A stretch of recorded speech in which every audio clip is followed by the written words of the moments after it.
Bismillahirrahmanirrahim. Alhamdulillahi rabbil alamin. Wa bihi nasta'inu ala umurid dunya waddin. Wa sallallahu wa sallama ala sayyidil awwalina wal akhirin, sayyidina wa nabiyyina wa maulana Muhammadin wa ala alihi wa sahbihi wa tabi'in wa tabi'in tabi'ina lahum bi ihsanin ila yaumiddin. Wa la hawla wa la quwwata illa billahil aliyyil azim, amma ba'du. Fa ya ibadallah, usikum wa nafsi bi taqwallah, faqad fazal muttaqun. Para jamaah yang sangat dicintai dan yang sangat dimuliakan dan sangat didoakan, juga sangat diharapkan doanya, moga-moga segala yang kita cita-citakan dari segala kebaikan dunia dan akhirat, wabil khusus cita-cita ingin menyempurnakan rukun Islam kita, semoga dikabul oleh Allah dan juga dilancarkan dalam segala halnya, juga diberkahkan dan dihidayahi oleh Allah, juga dikasih kemampuan untuk mengikuti hidayah Allah dalam segala hal, hingga kita meraih kemabruran, kemakbulan dalam seluruh amal soleh yang kita lakukan dan mendapatkan ampunan dari Allah atas segala kesalahan dan dosa-dosa kita. Dalam pertemuan kali ini, Buya sekarang memakai bahasa Indonesia dikarenakan banyaknya permintaan, karena manasik kita ini sering di-live-kan melalui streaming. Jadi banyak saudara-saudara kita yang ada di provinsi luar, yang ada di negara luar, yang ingin menyimak. Ketika Abuya pakai bahasa Sunda, yang bisa menyimak hanyalah orang-orang Jawa Barat atau orang-orang yang memang memahami bahasa Sunda. Sehingga ada manfaat yang kurang, ya, kesempatan yang sangat mahal ketika bisa dinikmati, difahami, diambil manfaatnya oleh banyak orang atau oleh kelompok yang lebih banyak. Maka seringkali dalam tausiah Buya menggunakan bahasa Indonesia, padahal di lingkungan Jawa Barat, di lingkungan orang Sunda. Masalahnya yang mendengarkan streaming jauh lebih banyak ketimbang orang Sundanya, gitu kan? Karena didengar oleh saudara-saudara kita yang ada di berbagai provinsi, di berbagai negara. Ada dari Jepang juga laporan, dari Belanda juga ternyata sering menyimak, dari Taiwan sering menyimak, dari Saudi Arabia, dari Amerika, banyak saudara-saudara kita yang sering menyimak. Dalam pembahasan manasik kali ini, kita akan mengupas tentang miqat, bahwa dari deretan rukun haji dan rukun umroh, yang paling pertama adalah niat. Niat itu cukup dalam hati.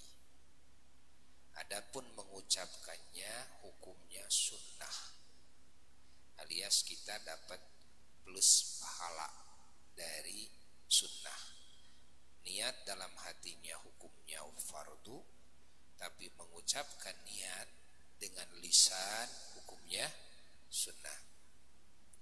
Mengucapkannya yang disebut dengan talaffuz bin niyah. Ini dicontohkan oleh Rasulullah Shallallahu Alaihi Wasallam sehingga Al-Imam Syafi'i radhiyallahu taala anhu, beliau mengkiaskan, dan para ulama-ulama Syafi'iyah mengkiaskan niat-niat dalam semua ibadah, diantaranya kepada niat haji yang dicontohkan oleh Nabi.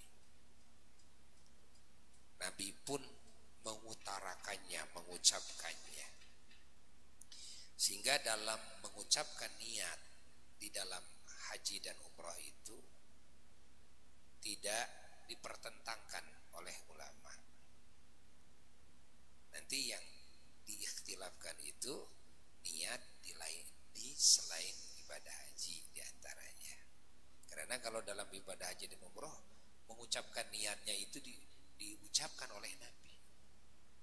Jadi diketahui oleh sahabat, didengar. Ya.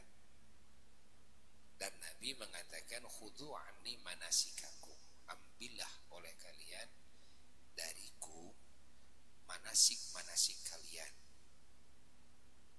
Sehingga sahabat memperhatikan Nabi terus di dalam pelaksanaan manasik haji dan umrahnya itu.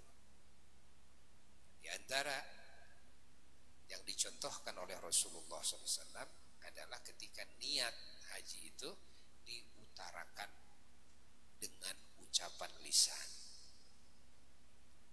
Namun hukumnya sunnah. Di sini variatif cara mengucapkannya dan boleh dengan bahasa apa saja. Kata bahasa Sunda boleh. Bahasa Arab saja variatif. Ada labbaik Allahumma hajjan kalau haji.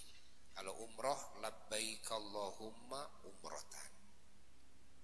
Yang sempurnanya pakai nawaitul hajja wa ahramtu bihi.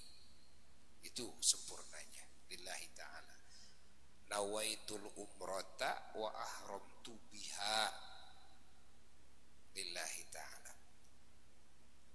Nah itu utamanya. Di dalam pelaksanaan amalan-amalan haji dan umroh ini terikat dengan waktu dan terikat dengan tempat. Ya. Terikat dengan waktu dan terikat dengan tempat.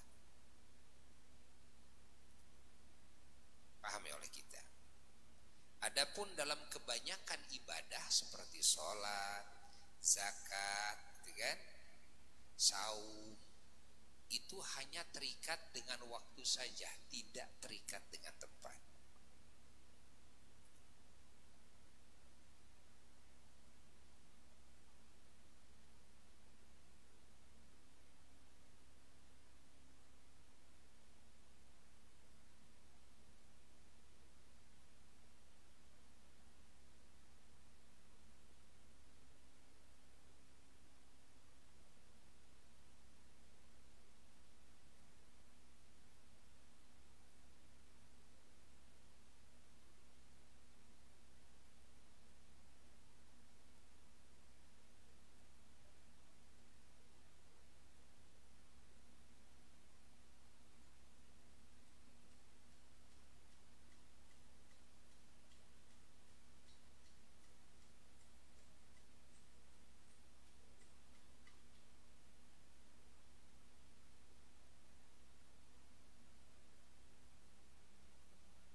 Rukun yang pertama di dalam haji dan umroh adalah niat.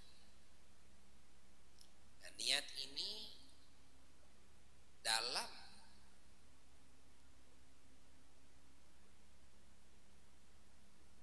umroh, kita berbicara umroh dulu. Ini tidak terikat dengan waktu, tapi terikat dengan tempat. Kan? Maka di dalam umroh hanya ada mikot makani saja. Apa mikot makani? Adalah tempat untuk di mana kita berniat. Namanya mikot, atau kapan kita berniat. Kalau di mana kita berniat, ini namanya mikot makani. Di tempat mana saya harus berniat, gitu kan? Kalau kapan kita berniat, nah di dalam umroh tidak ada kapan kita berniat. Ini dalam umroh. Dalam umroh hanya ada mikot makani saja, tidak ada mikot zamani. Mikot zamani itu adalah ya, waktu kapan kita berniat. Kalau mikot zamani tempat, kalau mikot makani tempat, gitu kan? Di mana di sana kita berniat. Kalau di dalam amalan haji ini ada dua. Ada mikot zamaninya, ada mikot makaninya. Dalam pelaksanaan niat haji harus tepat kapan kita berniat. Nah, ini namanya mikot zamani, yang bertalian dengan zaman. Zaman itu waktu. Ada mikot makaninya juga, artinya di mana saya berniat. Nah, sekarang kita akan mengenal dulu pelaksanaan umroh. Di dalam pelaksanaan umroh tidak ada mikot zamani, yang ada mikot makani. Di mana saya berniat? Kalau pertanyaannya di mana saya berniat umroh, maka jawabannya dibagi dua dulu. Yang pertama, orang-orang yang ada di dalam wilayah mikot sampai Makkah. Yang ada di dalam wilayah mikot sampai Makkah. Ya. Yang kedua, orang-orang yang ada di luar mikot, yang ditentukan oleh Nabi Sallallahu Alaihi Wasallam. Seperti mana? Seperti orang Indonesia. Orang Indonesia kan posisinya kita orang luar mikot kita mah, kan? Nah, mikot makani bagi orang yang ada di luar mikot,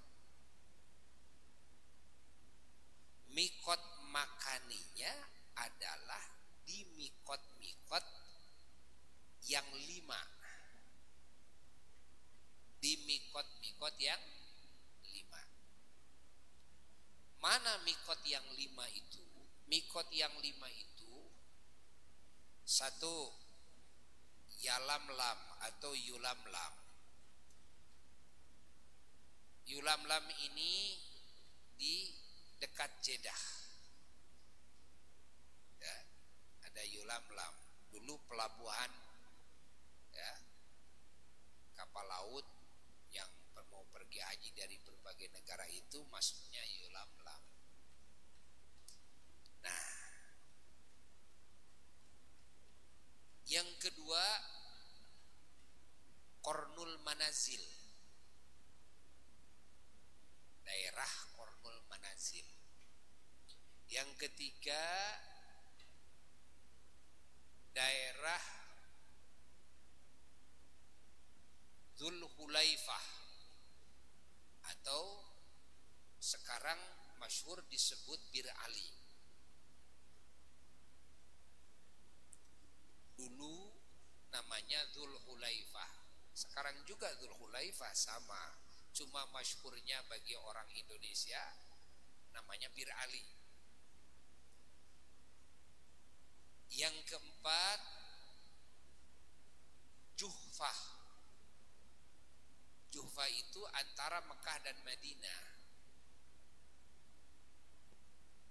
Dulu dikenal dengan nama Rabig. Sekarang juga Rabig ada, tapi kalau terkenalnya bagi warga Indonesia ya Rabig. Nah, kalau jemaah haji biasa kalau pulang pergi Makkah Madinah tuh, kalau dulu jalannya ke Rabig jalannya. Kalau sekarang kan sudah lain. Sekarang jalan tol, tidak jalan Rabig lagi. Dia dengar-dengar juga berita bahwa jalan Rabig akan digunakan kembali. Ya sering, kalau jalan Rabig sering sih. Nah, yang kelima Dzatu Irqin, daerah Dzatu Irqin.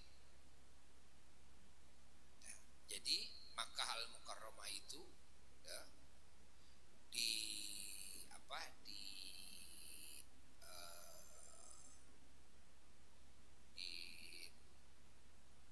ditikung oleh 5 mikot itu. Nah, itu di zaman Rasulullah Sallallahu Alaihi Wasallam 5 mikot itu adalah jalur-jalur umum ya, dari arah mana saja yang akan masuk Makkah. Dulu itu hanya ada 5 pintu masuk jalan umum. Satu adalah tadi apa? Yalamlam, itu laut. Daratnya 4. Ya, daratnya 4, sisanya yaitu apa? Qornul Manazil, Dzulhulaifah yakni Bir Ali, Juhfah yakni Rabig, dan Dzatu Irqin. Kalau sekarang kan jalurnya banyak, jalan-jalan kecil sudah diperlebar sehingga masuk ke Makkah saja bisa banyak jalur. Kalau di zaman Rasulullah SAW jalurnya itu memang 5, maka ditetapkan oleh Nabi kan, bagi yang domisilinya kan, di luar mikot yang 5 ini atau di mikot yang 5 ini, maka jika mau melakukan umroh harus dari salah satu mikot itu ya.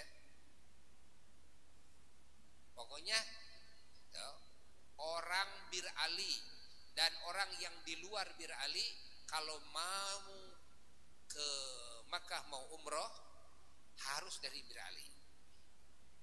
Orang Dzatu Irqin atau orang-orang yang luar Dzatu Irqin kalau mau umroh harus dari Dzatu Irqin, lewatnya ke sana. Begitu pula orang Yalamlam dan orang yang dari luar negeri yang lewat laut harus dari Yalamlam. Nah, lalu bagaimana sekarang karena jalannya banyak, jalan daratnya sekarang banyak, jadi tidak 5 untuk masuk ke Makkah itu. Di zaman Nabi 5, sekarang banyak. Jalan-jalan besar juga. Nah, Seperti juga ditambah sekarang jalur pesawat. Jalur pesawat terbang, kan? Ada Jeddah, kan? Nah, bagaimana kalau memang sekarang ada jalur untuk masuk Mekah itu lewat King Abdul Aziz bandara, lewat Jeddah itu? Apakah ini harus ke Mikot dulu? Kan itu dari Jeddah yang dekat ke Yalamlam. Ataukah boleh langsung masuk ke Mekah tanpa ke Yalamlam dulu? Nah, maka para fuqaha, ulama-ulama ahli fikih menetapkan semua bahwa boleh melaksanakan umroh dan haji berniat dari jalur selain dari jalur masuk yang 5, dengan catatan, kan, harus sama, minimal harus sama jaraknya tempat di mana kita masuk ke Mekah lewat jalur itu dengan mikot yang paling dekat dari jalur itu. Contoh, kita masuk ke King Abdul Aziz Jeddah. Nah, ini kalau kita mau masuk ke Makkah lewat jalur Jeddah ini, jaraknya kalau kita mau berniat ihram umroh, kan, dari jalur tersebut boleh dengan catatan, kan, ini Jeddah ini minimal sama jaraknya dengan mikot yang paling dekat dari Jeddah ke Mekah. Mana yang mirip, yang sama, yang lebih dekat itu adalah Yalamlam. Jadi dari Jeddah ke Yalamlam itu kan dekat. Maka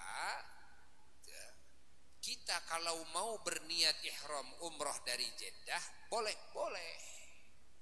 Karena jarak Yalamlam ke Mekah dengan jarak Jeddah ke Mekah itu, kan, itu sudah memenuhi syarat. Bahkan dari King Abdul Aziz Jeddah ke Mekah itu lebih jauh ketimbang jarak dari Yalamlam ke Mekah. Kan tadi berbicara minimal sama ukurannya, gitu kan?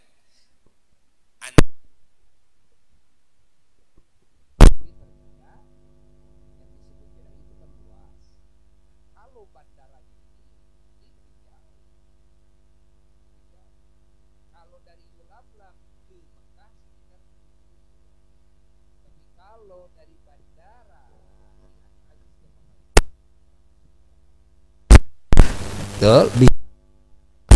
sepakat para fuqaha, para ahli fikih membolehkan, gitu kan?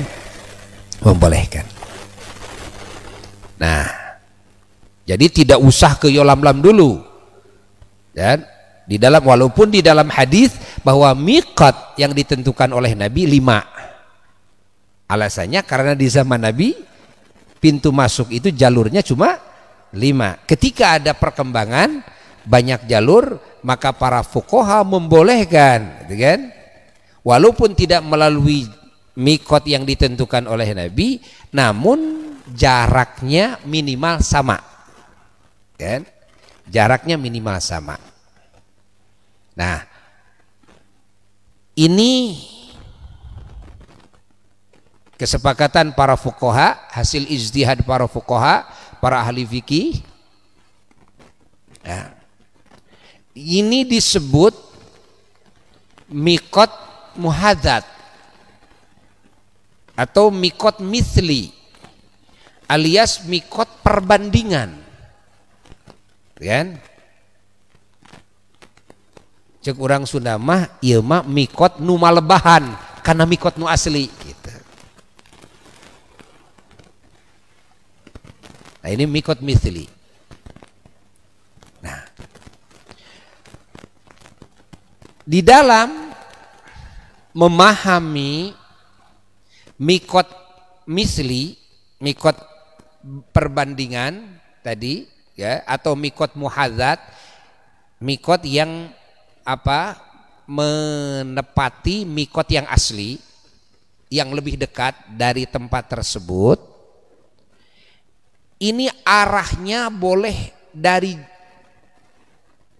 jalur mana saja, alias boleh arahnya ke kanan, boleh arahnya ke kiri, boleh arahnya ke atas, boleh arahnya ke bawah. Ya? Mau sebelah kirinya ya lam-lam, mau sebelah kanannya ya lam-lam, mau sebelah atasnya dari udara, mau dari bawah tanah. Andai kata kita memiliki karomah umpamanya, sehingga kita bisa jalur di bawah tanah umpamanya, tetap kan?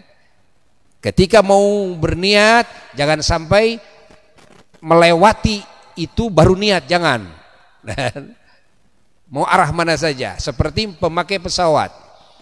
Nah sekarang pesawat terbang yang arah ke Jeddah itu melewati Qornul Manazil, kan?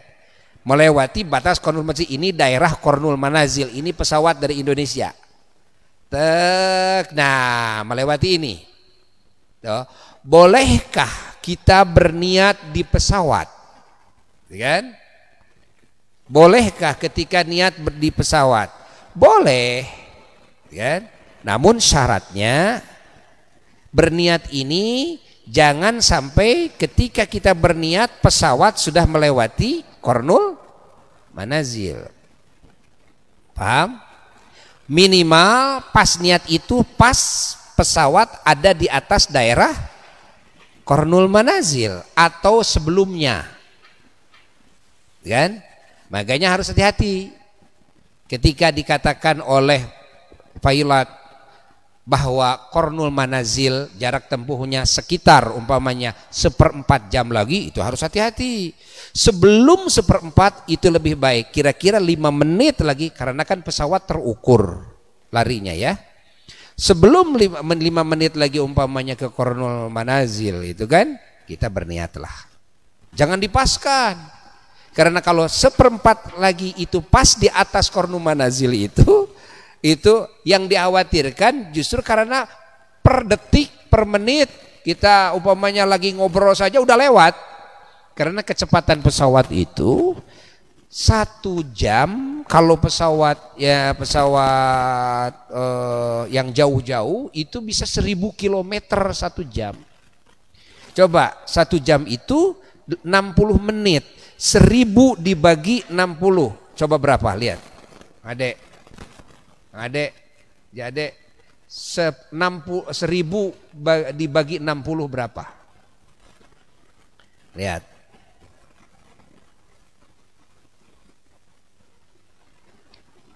Sok atuh diajar matematika tiba heula sakola teu mahi kana ngaji. Hah? 16,6. 16,6. Jadi 1 menit itu kita kan 16,6. Benar. Yang benar 16,6 kok. Kan 1000 dibagi 60. Masa sabaraha?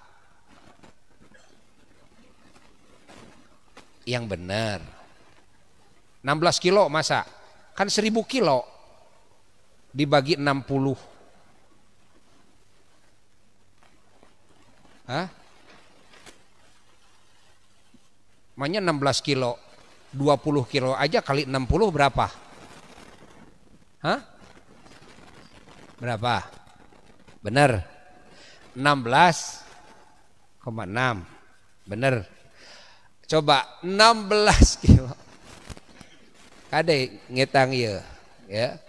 16 kilo 16,6 16 kilo itu 1 menit. Larinya pesawat 1 menit. Maka ketika pilot mengatakan bahwa kita seperempat jam lagi akan tiba di Miqat Qarnul Manazil. Hati-hati itu. Itu artinya pasnya pesawat di atas Qarnul Manazil. Kalau kita dipaskan di sana, itu kan, ya, pas umpamanya seperempat jam, ya, ada kekhawatiran. Kekhawatirannya apa? Kurang dari 1 menit aja sudah sekian kilo. Kan 1 menitnya 16, ya. 1 menitnya 16. Coba 16 bagi 60 berapa? 60 detik, gitu kan? 60 detik. 60 detik, betul? Hah? Jadi berapa? 16 bagi 16,6 bagi berapa? 60.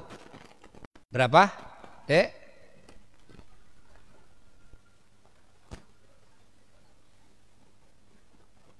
1 detiknya 1 detik. 1 detik 3 kilo. Hampir 3 kilo gitu.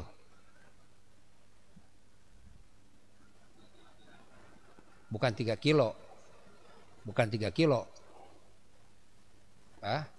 Kan 60 detik. Bukan 3 kilo, jadi 300 meter. 60 detik itu 16 kilo, 16 kilo. Ya.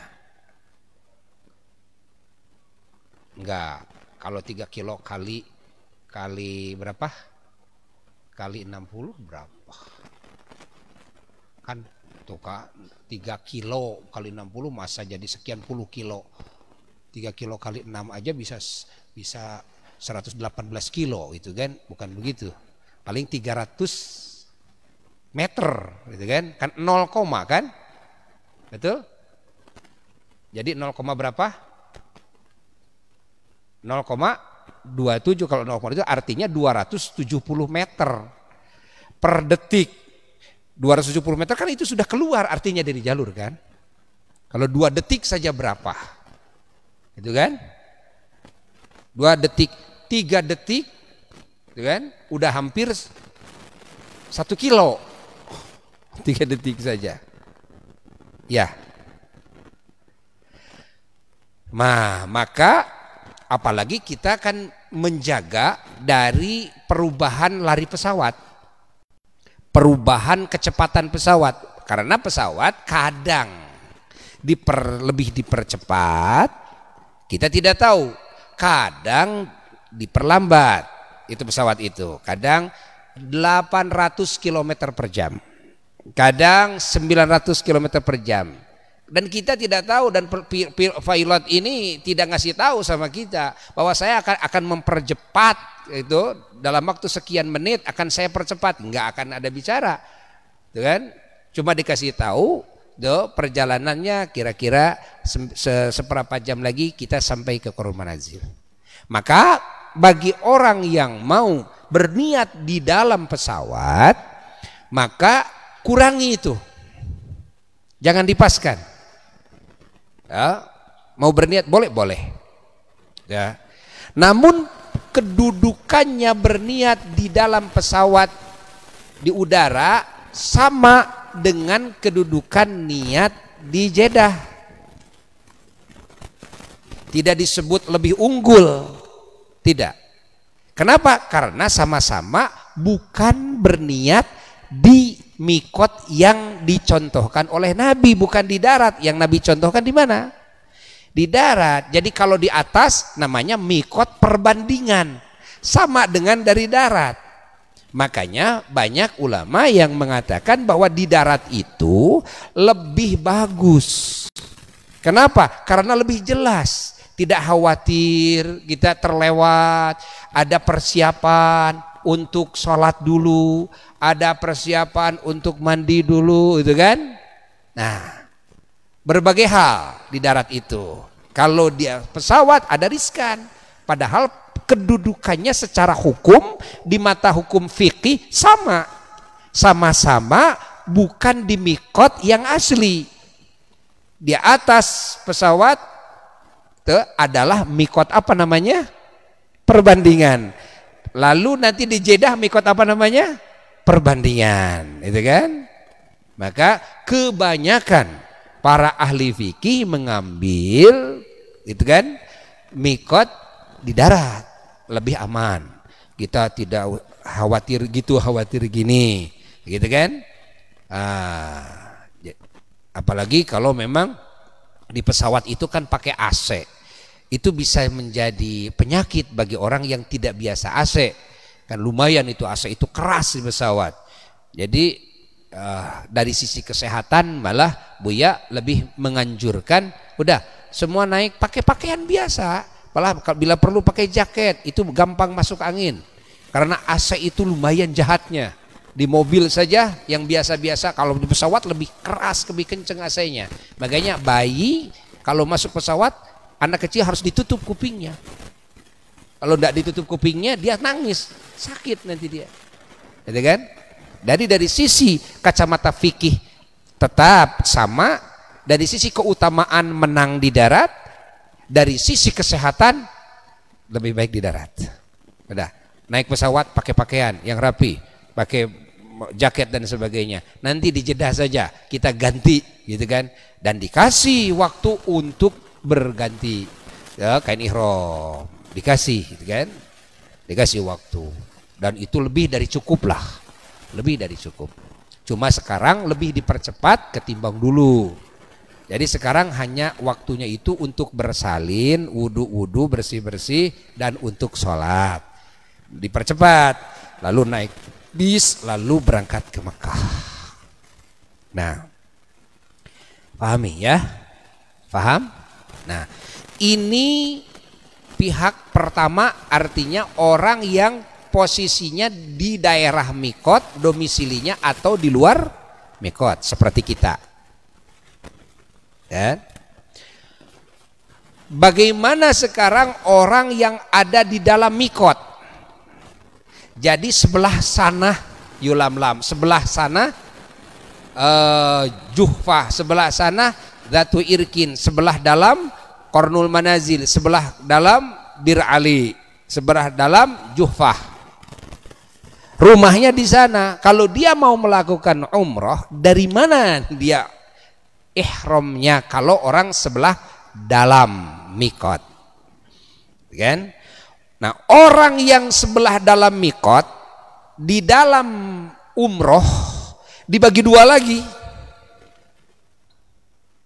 Satu yang disebut sebelah dalam itu di dalam tanah haram Makkah.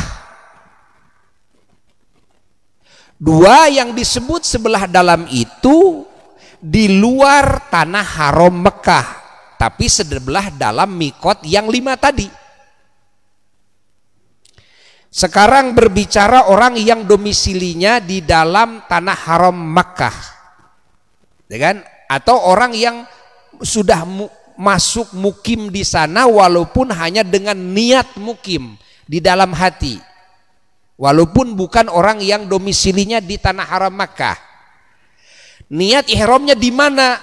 Maka orang yang sudah berada di dalam tanah haram Makkah, baik asli orang Makkah maupun orang luar Makkah, niat ihramnya wajib keluar dari tanah haram.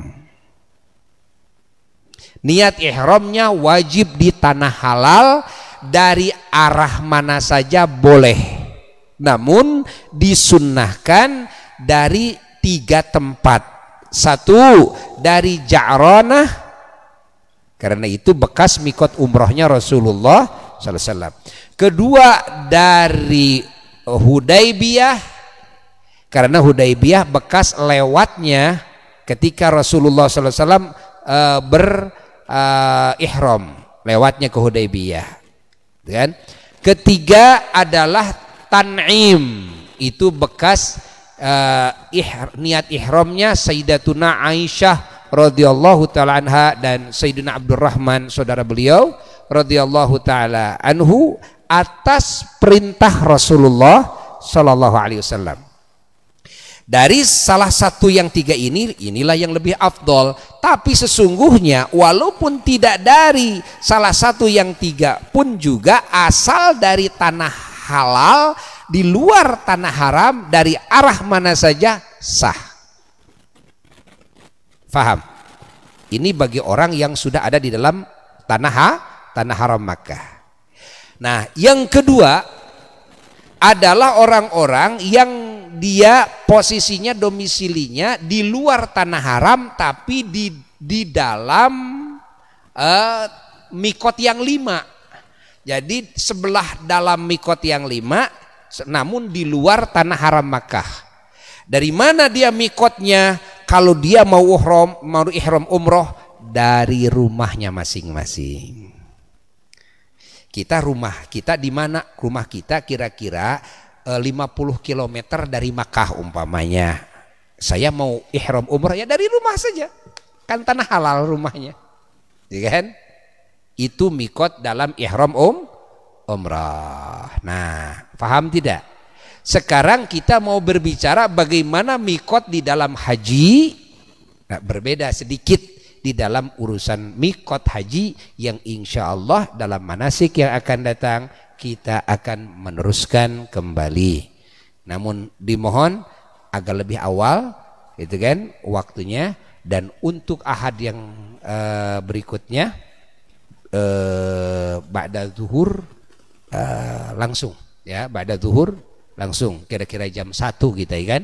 Jangan telat agar pembahasan mikot, karena mau ditambah pembahasan mikot dengan pembahasan-pembahasan lainnya insyaallah.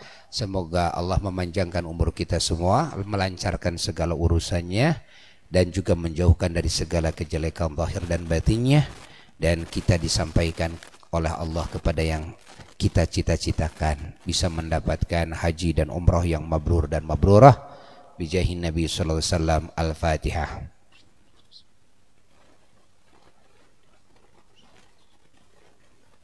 Amin.